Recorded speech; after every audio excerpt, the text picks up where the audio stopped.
Bon là j'avoue, je sais pas sur quoi je m'embarque et je pense que ça va être très ardu. Alors aujourd'hui, le sujet principal de la vidéo, c'est le climat.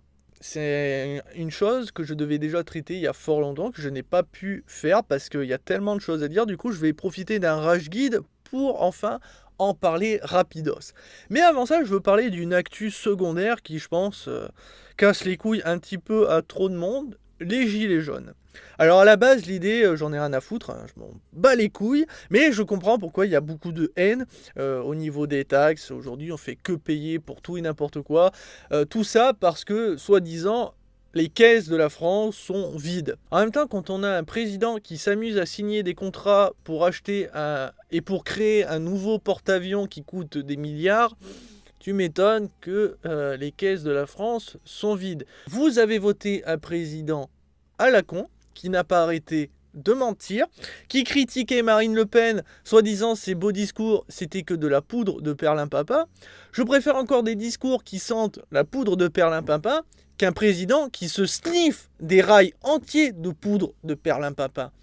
Parce que au niveau président merdique, celui-là se pose là aussi. Enfin bon bref, tous nos présidents sont merdiques, mais en même temps, tout le monde vote n'importe quoi. Donc voilà, il ne faut pas s'étonner après que la France va mal.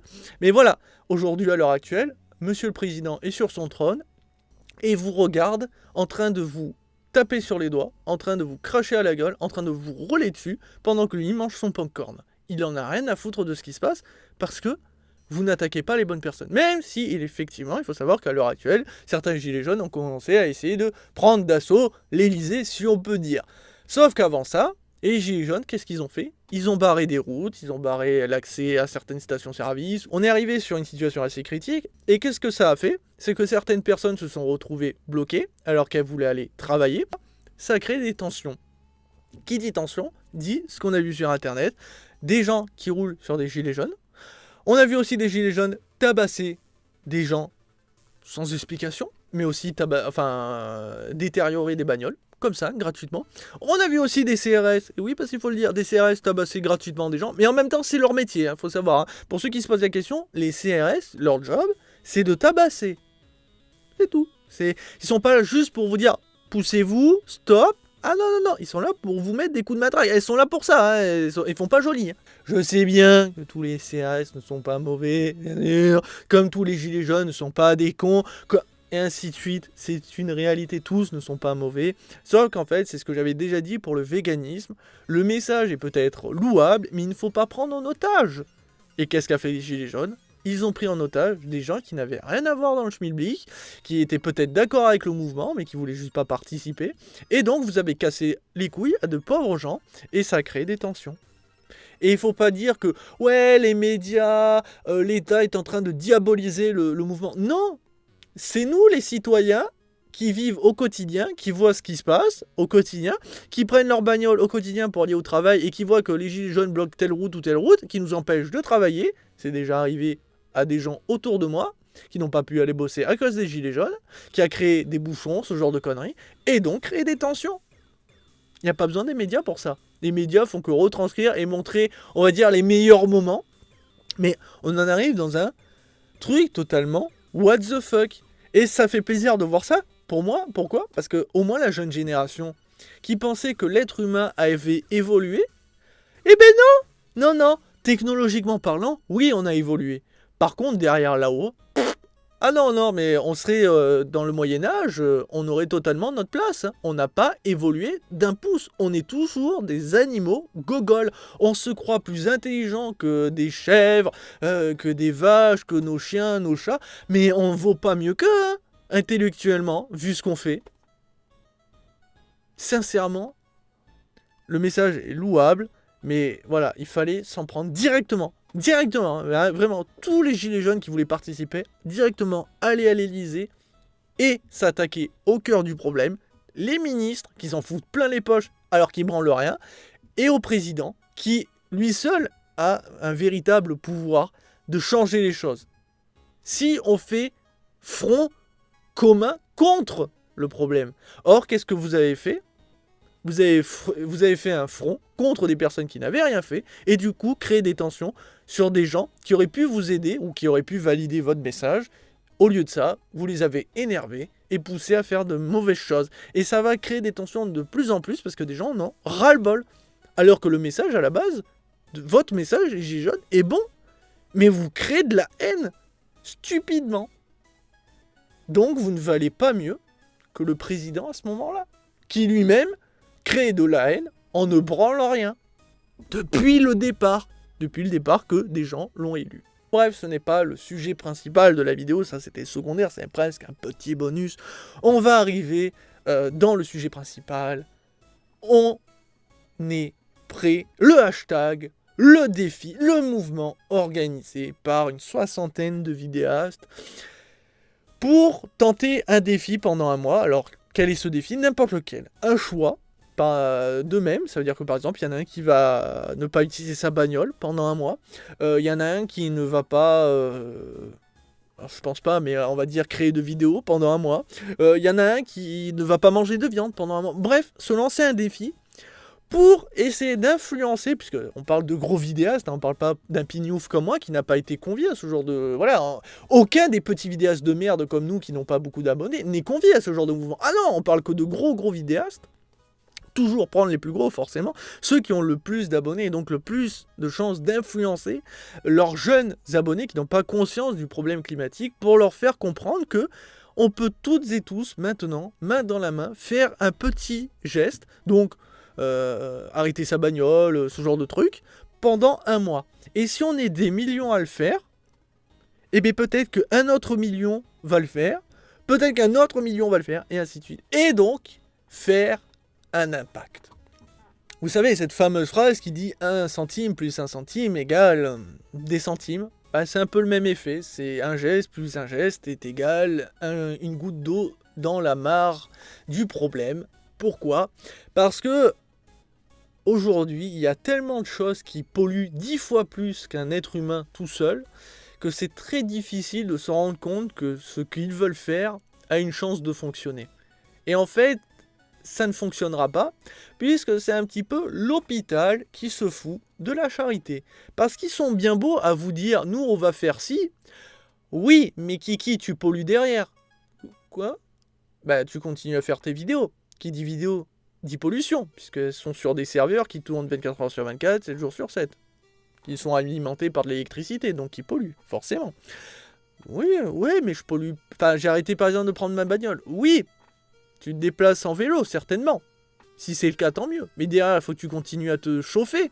En ces périodes un peu froides, tu te réchauffes. Donc tu pollues. Tu utilises de l'électricité, toujours. Tu pollues. Tu te nourris, tu pollues. Bref, quoi qu'on fasse, on pollue quelque part. Encore, toutes ces personnes qui convient à faire un tel acte, si s'étaient tous mis d'accord à venir vivre au milieu de la forêt et à ne plus utiliser ce qu'on utilise dans notre quotidien, là le message serait fort, là il y aurait un impact, parce qu'il y aurait du sens. Mais ce qu'ils font là, pour moi, c'est complètement stupide et ne sert à rien. Je ne veux pas forcément dénigrer le message, parce que je l'ai bien compris. Ce qu'ils veulent vous faire prendre conscience, c'est que si les 7 milliards que nous sommes, enfin un peu plus, faisaient un petit geste pour la nature, ça serait déjà énorme, parce que 7 milliards, c'est énorme. Donc oui, je comprends. Mais même à côté, forcément, ce qu'on perd dans un sens, enfin ce qu'on fait pour la nature à côté, on le détruit de l'autre côté parce qu'on utilisera notre bagnole, on se réchauffera, on utilisera l'électricité, on fera des vidéos, et ainsi de suite, et ainsi de suite. On continuera à polluer d'un autre côté pour que aujourd'hui on sauve la nature, qu'on sauve la planète. Il faudrait que les 7 milliards que nous sommes arrêtons de consommer ce qu'on consomme et qu'on vive tous dans la forêt. Mais ça serait compliqué parce que vous voyez aujourd'hui l'être humain se passer de son confort quotidien. Et en même temps, pourquoi lui en vouloir? Je veux dire, vous imaginez à une certaine époque comment les gens vivaient dans la boue, dans des maisons faites de bois, de tôle. Il n'y avait pas de chauffage, tout ça n'existait pas, l'électricité, la télévision, rien n'existait. Mais au moins, ils polluaient beaucoup moins. Mais aujourd'hui, on est tellement dans notre petit confort, pourquoi s'en passer? Et puis en même temps, on se dit aussi à côté, mais regarde, les industries telles que les industries pétrolières, les usines à charbon, ce genre d'usines polluent tellement C'est ça qu'il faudrait arrêter. Et c'est vrai, si on les arrêtait déjà. Mais le problème, c'est que si on arrête les usines pétrolières, comment ta bagnole, elle avance demain? Oui, mais alors, juste les usines à charbon, enfin les usines qui... On en a besoin aussi. Il y a certaines usines qui polluent énormément, mais qui créent des matériaux qu'on va utiliser dans notre quotidien. Pour créer nos téléphones, pour créer nos consoles, pour créer nos maisons, les routes goudronnées. Parce que t'es bien content de rouler sur une jolie route bien goudronnée. Parce que c'est chiant de rouler sur des routes bosselées, hein, c'est casse-couille. C'est casse-couille, regarde-moi ce trou dans la route goudronnée. Non, on veut qu'elle soit plate et magnifique. Donc il faut créer des matériaux mais pour créer ces matériaux, il faut polluer. Mais il faut des usines aussi. Donc si on les arrête, demain, tu n'auras plus tous ces matériaux, donc il y aura beaucoup moins de choses qui vont fonctionner. Voilà. Certains diront, ouais, mais regarde, pour l'électricité, on a une solution valable. Le nucléaire. Ah, le nucléaire. Ah, mais ça fait toujours plaisir. Oui, c'est vrai que le nucléaire pollue beaucoup moins que les usines à charbon, entre autres. C'est vrai. Sauf que tu m'expliques, qu'est-ce qu'on en fait des déchets radioactifs? On fait comme d'habitude, on les met sous terre. Ça pose aucun problème. Non, c'est vrai. Il faut savoir qu'autour de nous, il y a déjà des radiations.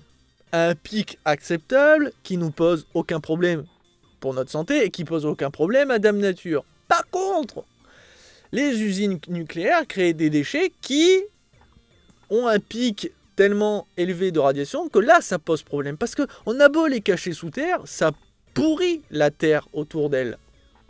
Et on sait que des déchets nucléaires vivent pendant fort longtemps. Donc, oui, les usines nucléaires polluent moins, mais créent tout autant de merde qui pollue aussi.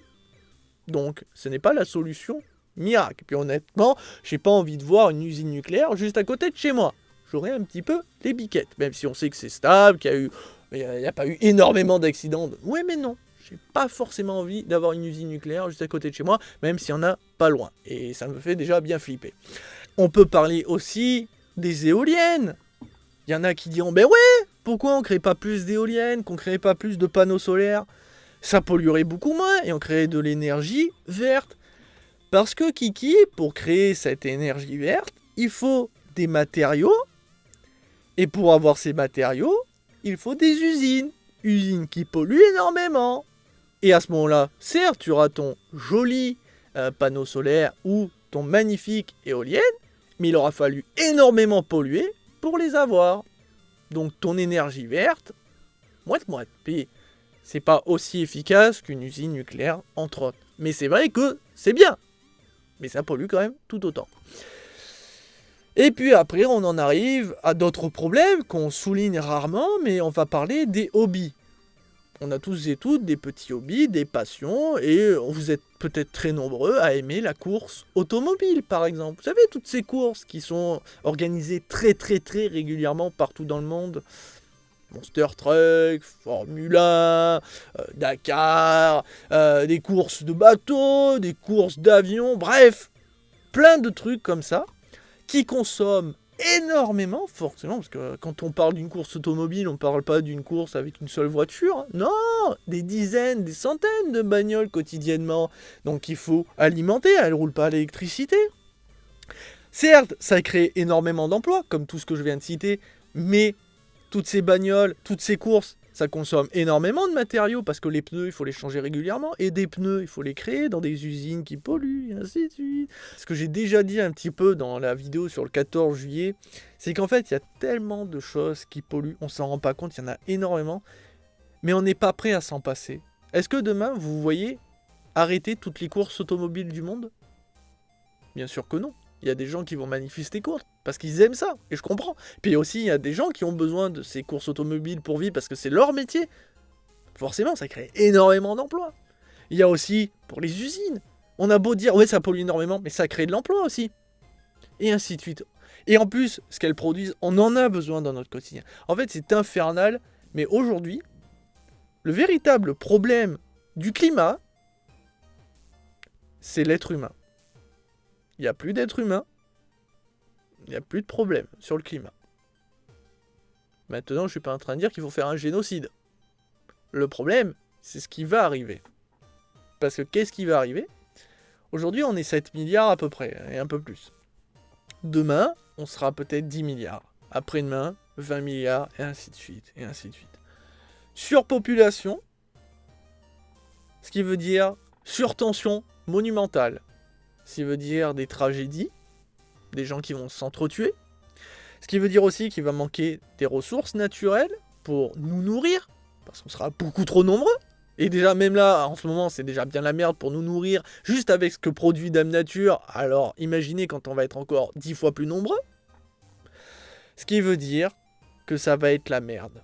Et vous voyez, vous, aujourd'hui, peut-être qu'il y en a beaucoup d'entre vous qui souhaiteraient avoir des enfants. Je souhaiterais avoir des enfants. Mais je me dis, mais est-ce que j'aimerais voir mes enfants évoluer dans un monde surpeuplé, dans un monde aussi dangereux qu'on voit actuellement et qui va devenir encore plus dangereux, où les ressources naturelles vont être manquantes quasiment tout le temps, qui seront quasiment inexistantes, où la faune et la flore va mourir à grand feu. Avant c'était à petit feu, maintenant c'est à grand feu.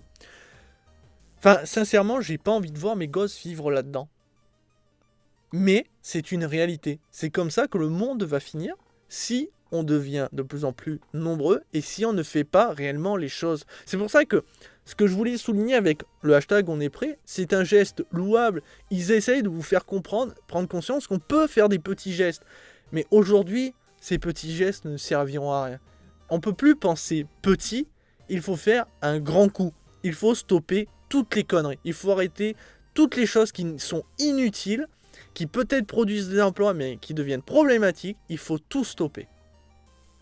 Et à ce moment-là, on aura une petite chance de s'en sortir.